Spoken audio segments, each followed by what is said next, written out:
Hello, welcome to the Talking City podcast, coming to you from the Manchester Evening News, and we're talking all about Manchester City's pretty good, pretty enthralling draw with Liverpool. Both sides went in wanting to land a knockout blow, but had sort of settled for a point. City had the best of the first half, Liverpool had the better of the second half, and it's sort of as we were, but Arsenal have leapfrogged the two. My name's Joe Bray, joining me is Simon Bajkowski.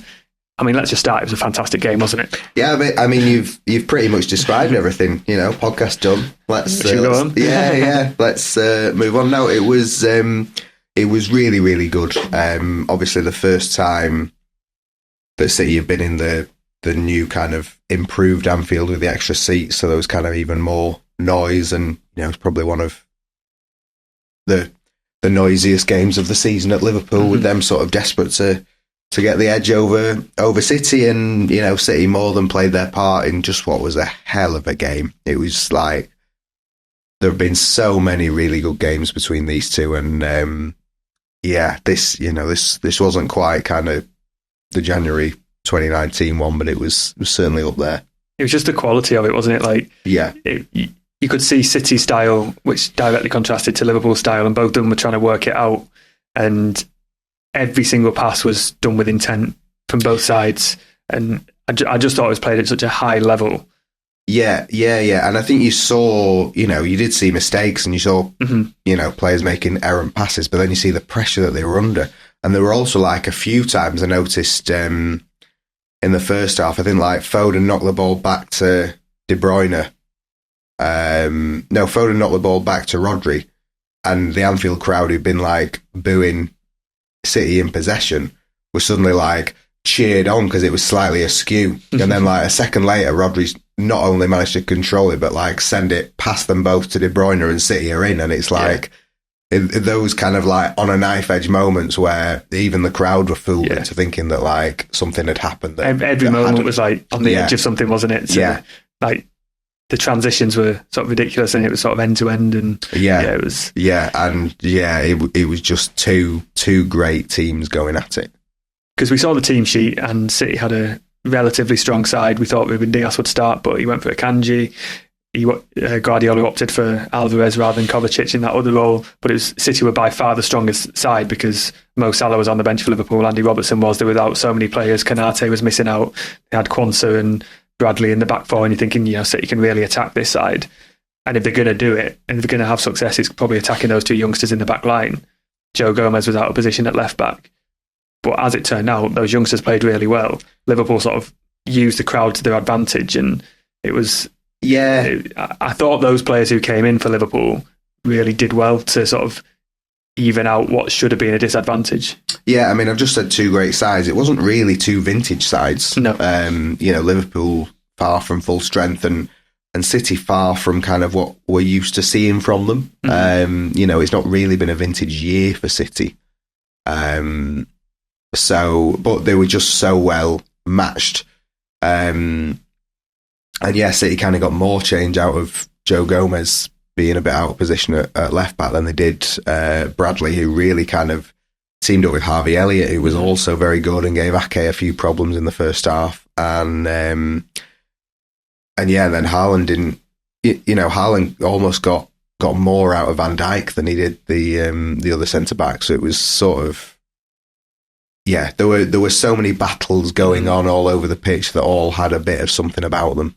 You didn't know where to look. And that moment where Haaland's bearing down on Van Dijk, and you're thinking this is the next 2 or 3 seconds is just going to be iconic for whatever happens. And Haaland does well to get past Van Dijk, and Van Dijk does well to force him wide. But it's sort of like watching that in slow motion, really, isn't it? And same with when Diaz was put through in the second half by Salah. It was like something's going to happen here. Yeah, and it was great because you don't really see Haaland run with the ball that much. No, you see him kind of run as the ball is played towards him and run onto the ball. Yeah. But he kind of picked up the ball on the halfway line, and you sort of thought, he kind of thought, right, I've only got a few defenders in front of me, but I have got kind of half a pitch to run. And then he just like, I'm just going to run it, and just sort of went straight at Van Dijk and went right and went left and went right and went left again. And Van Dijk's trying to get him all the way, and Haaland gets the shot off, but Van Dijk's done well enough that he's not that great a shot, and Kelleher saves. And I can't remember what minute that was in, but I think in the first 10 minutes, City had kind of 2 shots and a few corners.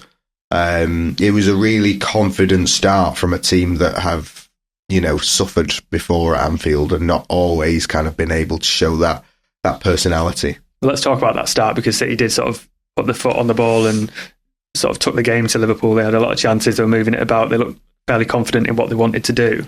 Got the goal from a bit of improvisation, if you like, but it turns out they've been working on that on Saturday in the training ground, and they're sort of the moments, aren't they, where you have the chances. And we came away from the game saying they didn't have that many clear-cut chances in that first half, but it's also fair to say they could have been 2 or 3 up because they got themselves into so many good positions, and it was just that final ball that sort of let them down. I mean, it was welcome to football. They played a lot better in the first half, but had much clearer chances in the second half. That was kind of how the game worked out, and probably vice versa for Liverpool, although Liverpool didn't have really many clear chances, despite kind of their second half dominance. But yeah, I think City benefited from something that they've not always been able to call on against Liverpool, with having the pace of Foden and the directness of De Bruyne and Haaland.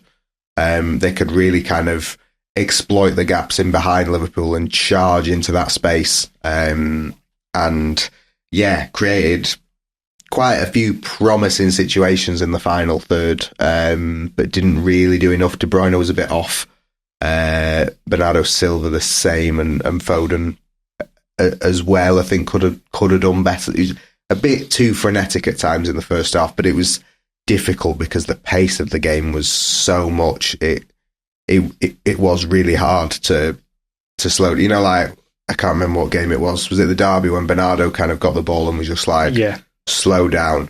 And City tried to do that after getting the goal, and it was a very good goal and well-worked goal and completely took Liverpool by surprise. Took me by surprise. Yeah. Took Guardiola by surprise. And, as you said, like doing a short corner routine with Alexander-Arnold, it's the near post finish was quite something, but it was they played really, really well. It was really intelligent. It was real high quality.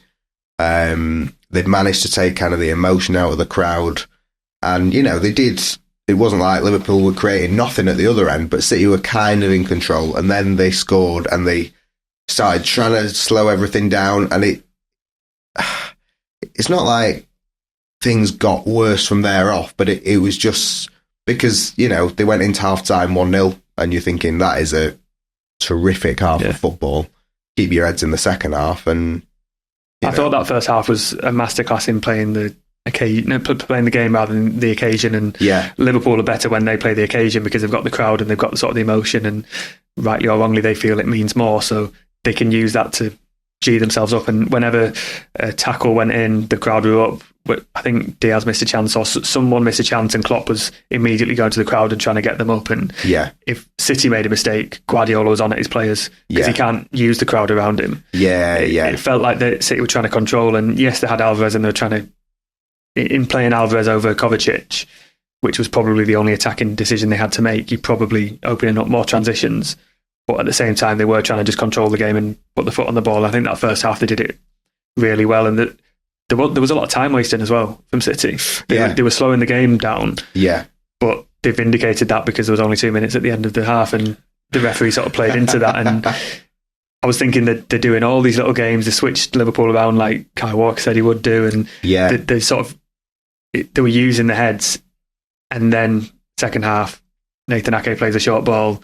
Ederson rushes out, hacks Núñez halfway up the stand, and it sort of unravels. And after that, we saw a real sort of change in the crowd, didn't we? And the momentum was firmly with Liverpool. Yeah, well, it was quite funny, the first half time wasting, not sort of laugh out loud funny, but just, the complaint of Guardiola and City, and probably Liverpool and Arsenal and other teams, is that, this rule of like, well, opponents can time waste all they want and we'll just add the time on at the end.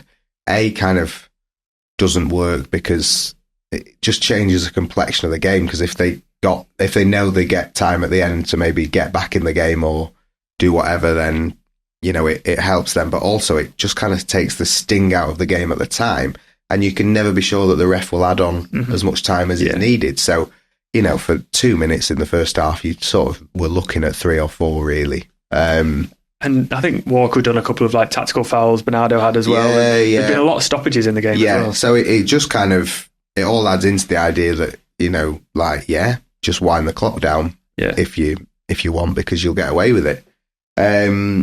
So City had put in a very good first half performance, and like I say, you just thought come out for the second half, more of the same, and then it was an awful ball from Ake. Mm-hmm. Wasn't great from Ederson. Like, it's one of them, do you just pull out and let him and hope that a defender gets back and he's not going anywhere? It was all the more awful from Ake because I think Núñez had been caught offside 5 times in the first half. So, like, if a Liverpool player had played him through, there's no way he was staying onside. So Ake kind of giving him the ball was the only way he was going to kind of get it in the box and not a sort of fallen foul of the rules. So that was disappointing. And then Ederson comes out and clatters him when, he can maybe try and show him out or anything like that. It wasn't great from either of them. Ederson gets injured in the process, which again, and happens, well, it's happened a few times with Ederson where he sort of like gets injured and he's like, oh, no, I'm fine, stay on. And then it's like, oh, no,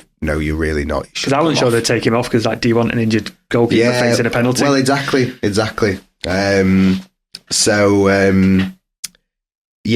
just kind of instantly gifted the momentum straight back to Liverpool. All City's hard work undone. And you're then like, right, well, you've now got the crowd right up against you. You've kind of got your team has come a bit undone. And you've got to really work to, both get it together and stay in the game. And I think there was a point where we thoroughly expected Liverpool to get another goal, and like that Diaz chance probably should score it. I think Ortega, when he comes on, makes a couple of good saves. And there's a few that this guy over the bar, and City were sort of riled a bit. Yeah. I mean, Guardiola described it as a tsunami that you get at Anfield, where there's just 15 or 20 minutes where it just kind of overwhelms you. They had it a bit at Real Madrid last year. They had it a lot at Real Madrid, and they dug in. Yeah. This time, what they needed to do to dig in was to take both Julian Alvarez and Kevin De Bruyne off. Now, I've seen a few fans being like, oh, you didn't need to take De Bruyne off. But he wasn't keeping the ball. No. And De Bruyne... he also wasn't impacting the game. Yeah. Sort of in attack as when well. He plays those magic passes, he's amazing. But when he tries those magic passes and it means the ball just comes straight back to you, it's not so great. It's not what you need. It wasn't what City needed. So Guardiola makes this double change around just before 70 minutes, and Guardiola, De Bruyne is just not happy one bit, is he? Because I think, again, I'd taken my eye off it, and then I'm like, hold on, those two people are arguing. They never argue. Yeah. It was like a friendly argument, though, because Guardiola, you could see him saying, I know, and then when Guardiola goes to sort of calm the tensions a few minutes later, De Bruyne's going, I know, like, they're in agreement. But I think De Bruyne was just probably frustrated at the way the game's gone, and also he wants to impact it more. But I think it's good management for Guardiola to realise that, he is your best player, but he's not playing well, and you need someone else in midfield. Yeah. And I thought it was just a bit ironic that for control he brought Doku on, but it worked. Yeah, I mean, he's always been, unapologetically ruthless with his decisions, Guardiola, and De Bruyne is an absolute winner who wants to play every second and will hate the idea of someone saying, actually, you're not the best option for this game. But he wasn't, and Kovacic was terrific. Mm-hmm. I thought Kovacic should have started ahead of Alvarez anyway. And it's, maybe it is about being a bit more conservative, but it's also about balance. Yeah. And Pep said afterwards, once they had Kovacic, Stones, Foden, Rodri in the middle of the park, they could control the game a lot better. And Kovacic still brings risks and he still throws in the odd wobbler, but he was just important for City to stem the tide. And also, finding Doku on the left, and Doku, there were some really good through balls, there were some terrific runs. Doku has to count himself very, very unlucky to have hit the inside of the post and seen it rebound out straight into the goalkeeper's arms. Because I watched that back, and Haaland is waiting for that. Yeah, and Foden. Rebound. Like it rebounds across the face of goal. Kelleher's basically at the other post. Yeah. And the ball finds its way to him rather than, either going into the net off the inside of the post or just kind of sticking in the goal mouth, where it could have gone anywhere. Obviously, Doku then very fortunate that he doesn't give away a penalty with a kind of daft moment in the 8th minute of added time. But I think you have to sort of say, credit to City for digging in and credit to Guardiola for the 2 changes that helps them get that point. Definitely, and one of his changes was restricted already because he had to bring on Ortega. Yeah. So yeah, I think I can see why he started Alvarez, because he did okay in the week against Copenhagen, and that sort of new role where he stays on the left and works with Bernardo or whoever's inside. It was worth a go, and it adds.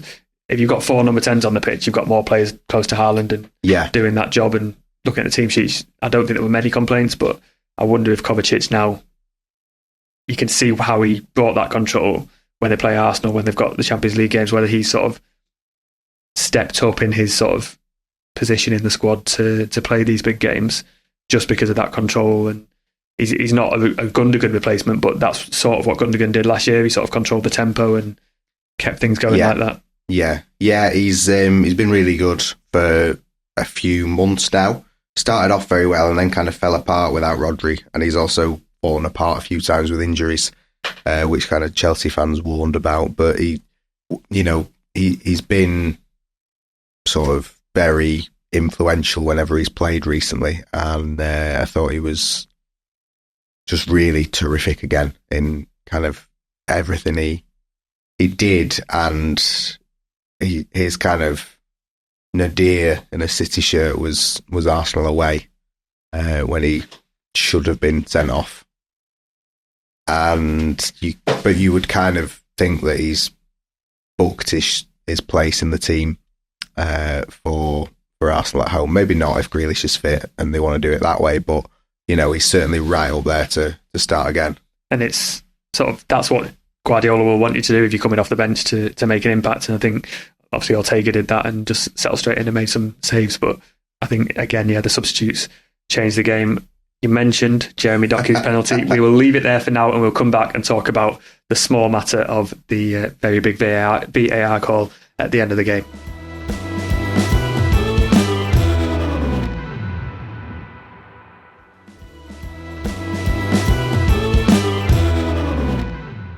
Welcome back to the Talking City podcast. We're almost through the Liverpool analysis, but we can't talk about the game without what happened in the 98th minute.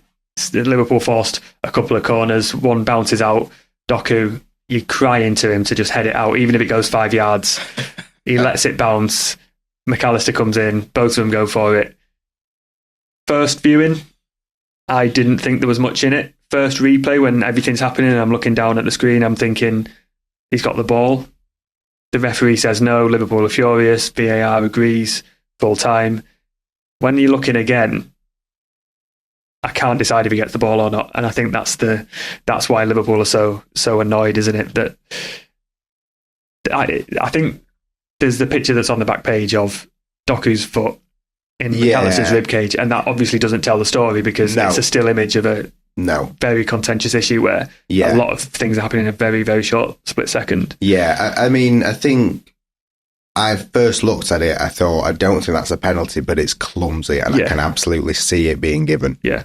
And I don't think my view has changed, really. I don't think City could have any complaints if it was given. I don't think Doku could. It's a forwards challenge in his own penalty area. And it's a winger's challenge, It's a guy who's saying, I know I should head this, but I don't like heading the ball. I'm much better with my feet. I'm going to kick it, please. But, for me, like, the comparisons to, say, Nigel de Jong, or who was the other one? Some other kind of silly karate reference. Just like, wide of the mark. I think if he'd kind of connected with him flush in the chest, there would have been more of a case. But, the still image of him doing it is almost like him brushing the chest and moving on to his arm or his. But, I mean, the other thing for me is that it's a crowded penalty area. Mm-hmm. They've both gone for the ball. Doku's got a bit of it, and Mac Allister's got a bit of it, but like neither of them had control of the ball. So even if Doku hadn't even if he hadn't touched his chest, I don't think Mac Allister would have had control of the ball in that penalty area. It was like bouncing up here. So, like, how can you say that's denying a goal-scoring opportunity? Because it's just denying the ball being up in the air with a crowded penalty area. There's no kind of clear advantage that Liverpool would have had that Doku was denying. You know, you do say it's a clumsy challenge, and you see penalties given for clumsy challenges all the time. You know, like United got 2 against Everton on Saturday. But yeah, I think City were lucky to get away with it, but I still can see why it was deemed not to be a penalty. I think if it's given, VAR don't overturn it. No. I don't think there's enough evidence to show that he did get the ball flush or... Yeah. I think I said yesterday, it's like a bit like umpires calling cricket. Both are kind of right, but just go with what the referee says, and the referee was really well placed. Yeah, and you have to back your referee to make the call. And VAR said you got that they viewed it and said, we think that you got the ball, so that's the reason. Yeah. And you know, you can... Klopp had kind of like calmed down by the time he came into his press conference, and having said that, Doku could have killed Mac Allister. Klopp's position seemed to be, yes, he got the ball, but he also got the man. It's like, he did get the ball, but also it's a foul. It's like, but getting the ball is a very key element of that. Yeah. And again, you know, Liverpool have had him go against them this season where players have got the ball and then the follow through they've been sent off for. And, you know, no one really knows. And that is part of the problem that you get with such subjectivity. But you also... Every decision starts from kind of two sides coming at it with polar opposite aims of what they want from the decision. So it's always going to be sort of hard to bring people together. And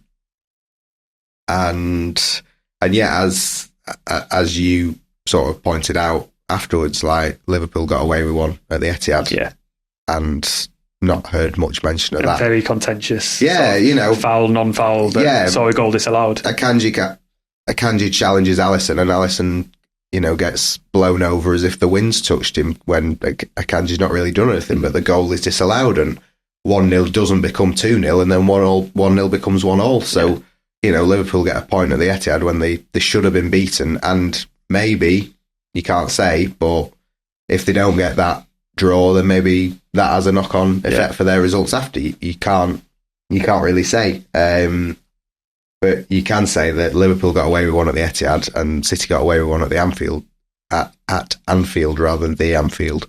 That'd be a pet thing to say, wouldn't it? The Anfield.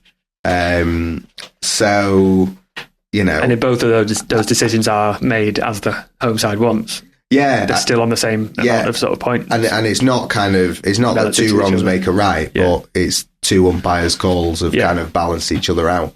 And as I think we're just looking at some quotes from the level-headed Graham Souness, who was like, Liverpool just got away with one at Nottingham Forest where the referee dropped the ball in their favour when he shouldn't have done. Yeah, and it's a lot. It's all those ifs and buts, isn't it? Like. Yeah, and you know, we can say that there are 10 games to go, and a lot of things can happen. And you know, it was compared to like the Rodri handball at Everton a few years ago that wasn't given, and you know, that is like acted as if that is the sole reason that Liverpool did not win the league. And it's like, we're going to see the screenshot of this one. Yeah, but it's like, well, yeah, if you were better over 38 games, like Guardiola said when he was asked about referees before the game, he was like, we have to be better. Yeah, you have to be better. If you come away from a 38-game season moaning about one refereeing decision, then you've only got yourself to blame. And Liverpool obviously had that one. Was it at Spurs where there was a genuine error? Yeah. But I think it's a cliche, isn't it? But everything does even out over the season. Well, it does even out. And if you think about the issues that City have had, they had Hwang should have got a second yellow when they were at Wolves, and then goes and scores the winner for Wolves. They've got the the chip over the top for Grealish from Haaland when City are chasing a winner against Tottenham. That's 1-1, 3-3 that could become 4-3 but doesn't. There's the one at home to Liverpool. So City can point out like big decisions in, there's not many games that they haven't won. And in the games that they haven't won, they can point out some big decisions in quite a few of them to say that could have changed the course. So, Liverpool's been the most high profile with the Spurs one. But, they have also, like against Forest, got away with one. Did Arsenal get away with one with Havertz not being sent off and then going on to score the winner on Saturday? Yeah, things happen. And it's, we would all love... I don't think we would love every decision to be right because then people wouldn't have anything to moan about. But, we'd all love everything to be equal and fair. And that isn't life in a 38-game season. You'd love for all the squads to be fit all the time. You'd love for everyone to be at the best form. But you've got to deal with different stuff. And, I feel like it was a game where both teams could have won it, but Liverpool didn't really do enough to win it, just as City didn't. So even though they could have won it, shouldn't really use the penalty shout. I think at the end of the game, was it 6 shots on target each? Yeah.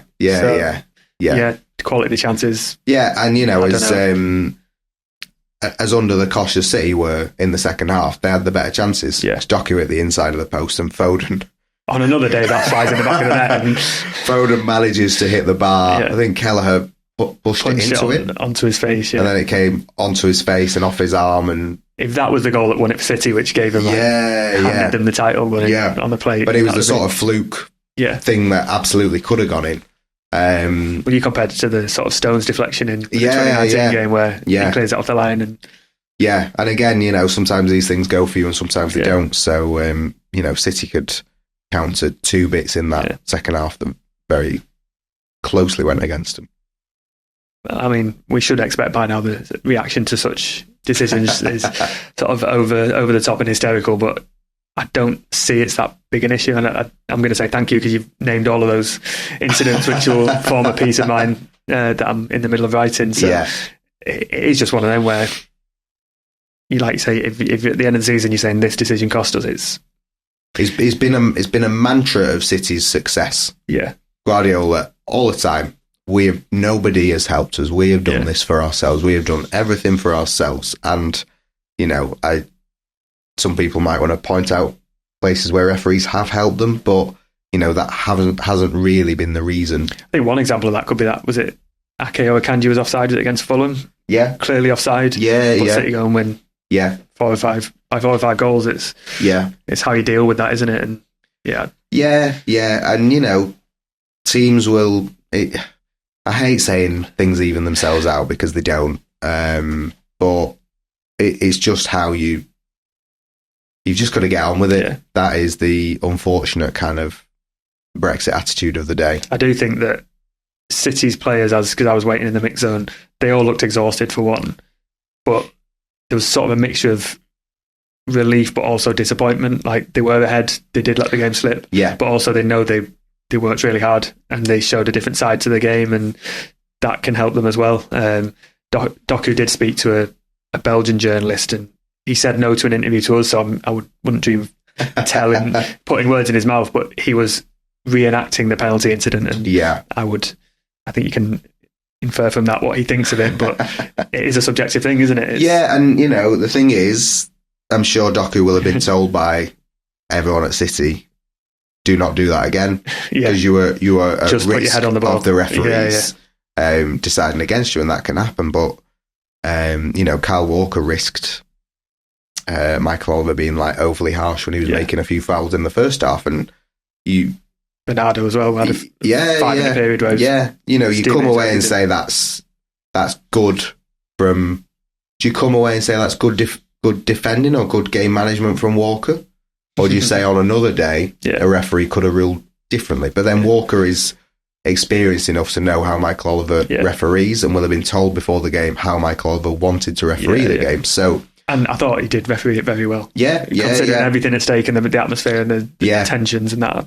Yeah, and it's these, there were 1,000 things going on, and everything was part of that, and it was a great spectacle, and it was both sides, like you say, were happy with the point, but also a bit tinge of sadness that they couldn't get the win, and that is how a lot of these games between Guardiola City and Klopp's Liverpool have been, and it was, really exciting, and for us it was a privilege to be there, which a horrible cliche, but it obviously is every week. But when you just sat watching that, you're like, oh my god, this is brilliant. I'm reluctant to say this on a City podcast as well, but the atmosphere was really good as well. It was. The second half. I thought it was going to be a bit pantomime at the start. They were doing any mention of City. I was like, come on, lads. But it really sort of added to the occasion. Yeah, no, I think the Anfield sort of atmosphere is really good on nights like that or on days like that, and then there's kind of it gets a bit mythologized to be that it's like that all the time when it's not, and Klopp has had to G them up plenty of times. Having sat in that away end as a lower league fan, I can tell you it's not like that all the time. No, and Klopp was wasn't having to, but Klopp was G'ing them up during the game yesterday, but it was really, really good, and it was really loud, and City will hope that they can reproduce something similar when Arsenal come to the Etihad. It's a good place to leave this one. It's almost a shame that that picture of the penalty incident is the one that's on all the back pages, because it didn't tell the story of the game. It's such a wider, just such a good, high quality game. And the fact that Klopp and Pep were just smiling afterwards, I think says everything. We'll be back for part 3 to discuss a little bit more about Guardiola and Klopp, who's at their last time of meeting, and a couple of other things as we look forward to the FA Cup.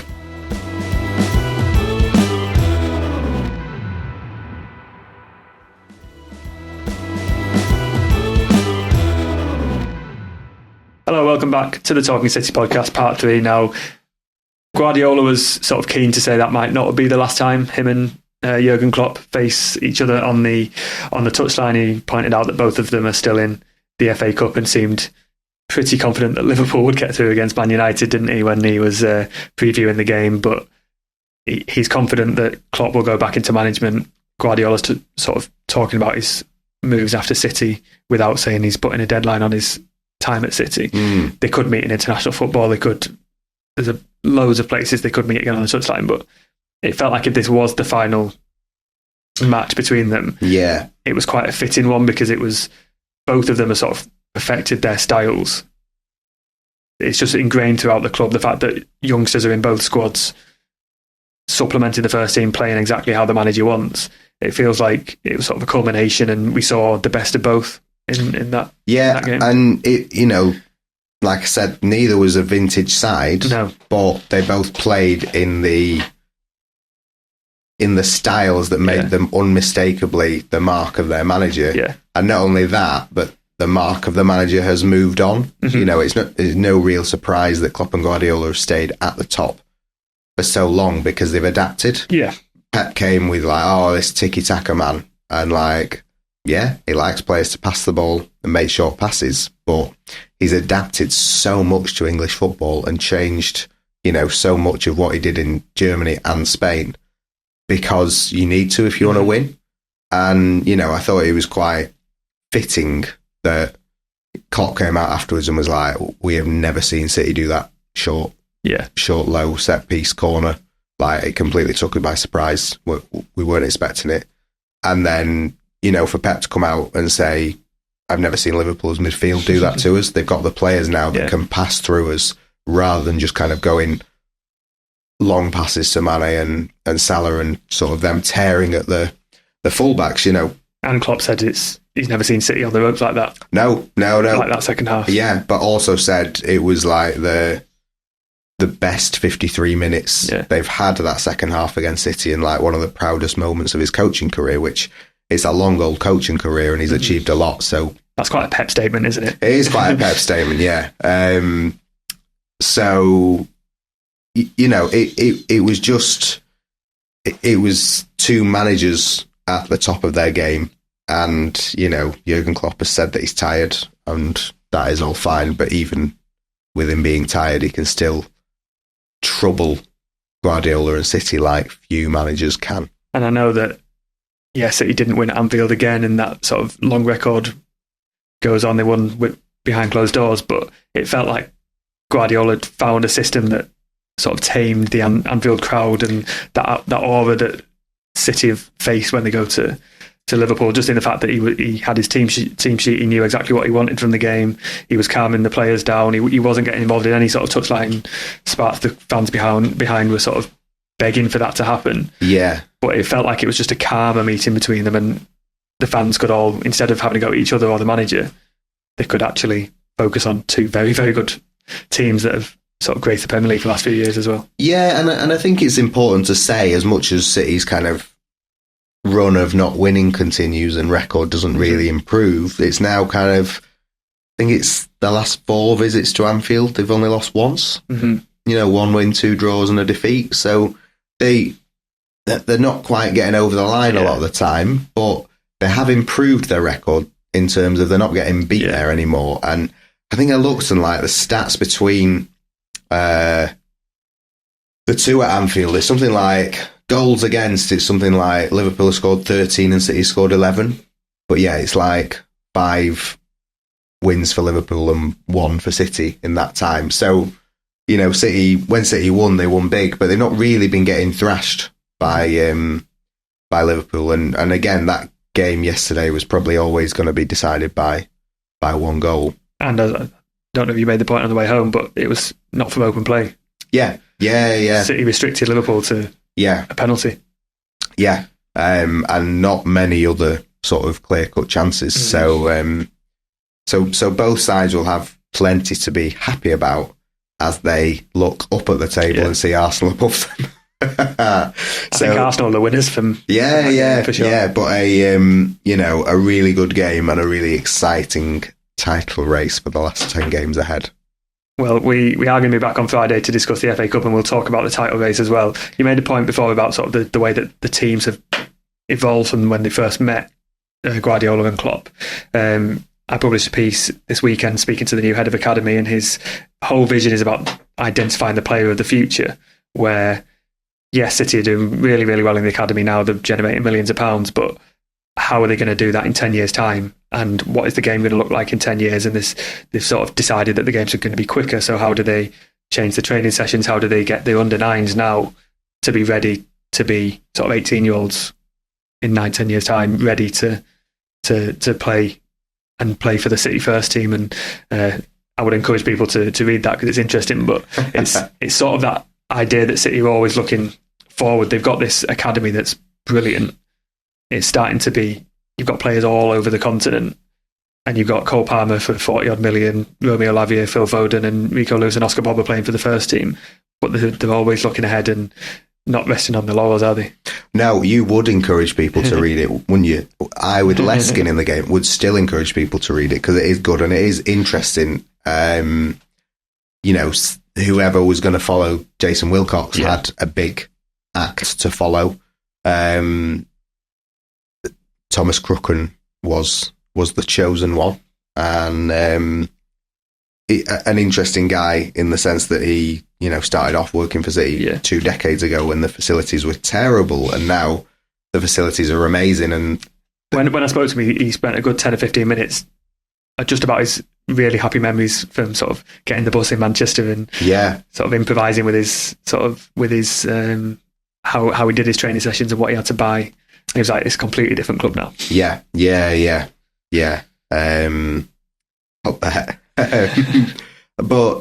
But yeah, the pathways are very clear, aren't they? And I like the bit in the article about the faces on the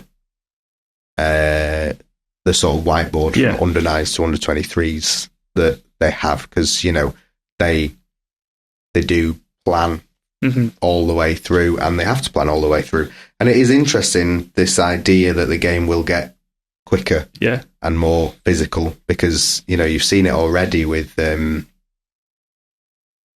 look at the City team that won the treble, and who was it? There was someone I watched the game with the other week that doesn't watch them that often, and they were like, it's a big team. Yeah. This is a big team. Again, you think of Guardiola and you're almost like immortalised in 28 to 2011 and like those tiny players running rings around everyone on the Spain team of 2010 who just sort of absolutely boxed off football, and it was like, this is it. And then you're like, oh no, now we play with four centre-backs, we play with... That's quite a visual comparison, isn't it? Yeah. And that is, like we were saying about Guardiola changing so much his style while keeping to the same principles. I think there was a time, I might be completely wrong, but I feel like he felt that like holding midfielders were dying out. Yeah. And, he wasn't a big guy as a holding midfielder, and Rodri now is such a brute.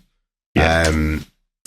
But he's got the touch to be able to play wonderfully while also being, physically imposing and demanding. So, the Premier League is kind of more intense and more physically challenging than anywhere else in the league, anywhere else in the world. And it's quite interesting if the thinking is that it's only going to get more that way. Because you get sort of foreign players coming over and saying that it's the pace that is so much different when it comes to the Premier League as well. But one of his main points was, we're going to develop these players, but we're going to develop them with a true understanding of where City have been, where they are now. We want local players. We want to develop them as good people, whether they play for City or not. We want to develop good people, good footballers, so that City footprint is around the world as well, which is what they do now, but it's continuing that, isn't it? And and the City footprint, the CFG footprint is growing, and Brahim Diaz scoring in the Champions League knockouts and things like that, and the number of academy talents from City have sort of exponentially grown, but how long can you exponentially grow for? That's the question they got to have. Every year of success they have is kind of met with, well, how can you top that? And it's something that the first team have to deal with, because how do you... Well, the academy have sort of felt like this year they've sold a lot of their best players. Yeah. So the under-21s are struggling at the bottom of the division now because they've not got as many of the experienced players. They're a lot younger than all the teams are playing. So it's like they've got to keep that conveyor belt coming through. Yeah. The under-18s are looking like they've got a very good chance of winning the Youth Cup and in a cup final in the league as well. But the league has been a bit more difficult for the academy. So yes, they've made a lot of money, but they might not make that same amount of money this year from the academy because the players just aren't old enough and aren't experienced enough. Yeah. Like, it shouldn't be the case that you can just keep getting better and better, because surely there are some years where it's better than others. But at the same time, City have kind of built up this they built up this kind of reputation of players where, a bit like kind of United under Ferguson, it's like, this player is a certain quality standard. Yeah. We can stamp them with City and people will know a sort of minimum level of quality to expect. Well, Southampton paid 10 million to go for a City player, whether they've played for the first team or not. If I plug my piece, you had one about sort of the off-field developments of City and Liverpool, and how it's not just not catching up Liverpool, because they've been sort of equal for a while, but historically Liverpool have been far more successful. It's not just sort of on-pitch improvements, is it? It's no. Well, I'm glad I muted the conversation on Twitter, put it that way. It's just this. It's kind of natural that it would happen, but it's kind of also not very accepted by Liverpool and United fans that City are growing as a club.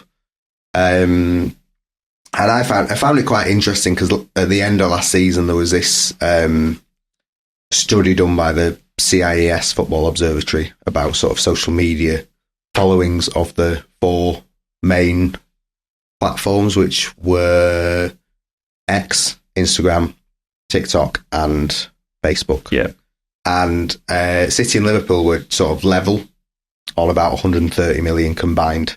Now, City had made kind of significant growth to get level to that, and then they've made really significant growth since to kind of push beyond Liverpool, and the biggest growths have been kind of Instagram and TikTok. I looked at, what did I look at? City, Liverpool, United and Arsenal.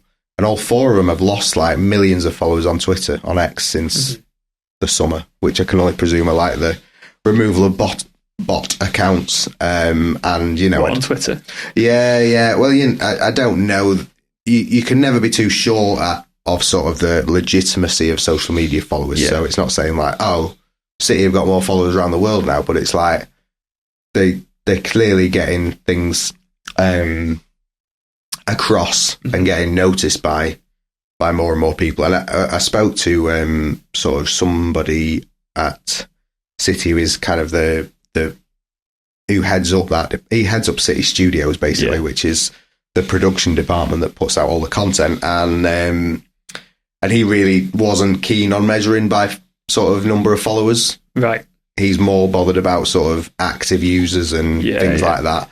And pointed out that like they started a WhatsApp service in September, and that has got 27 million followers, which is like 8 more than any Premier League club.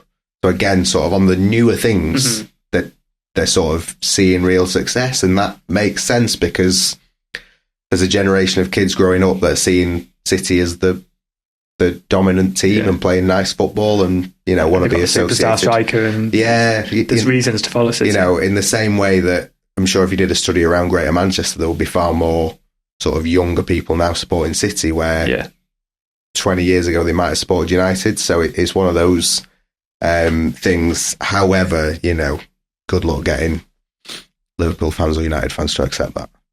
No, well, I'll leave that up to you. I'll leave that as your task. But no, it sort of ties in as well, doesn't it? Like the academy are looking forward to the future. Yeah. The club's looking forward to sort of what can they do in the social space and all that as well. And it all ties into one thing. Yeah. But City are kind of getting bigger with everything they do, and they are consciously aware that they have to be on top of their game in everything they do if they want to keep that going, because there's plenty of examples of clubs and places where the eye has been taken off the ball and things haven't gone well. I wonder where that could be.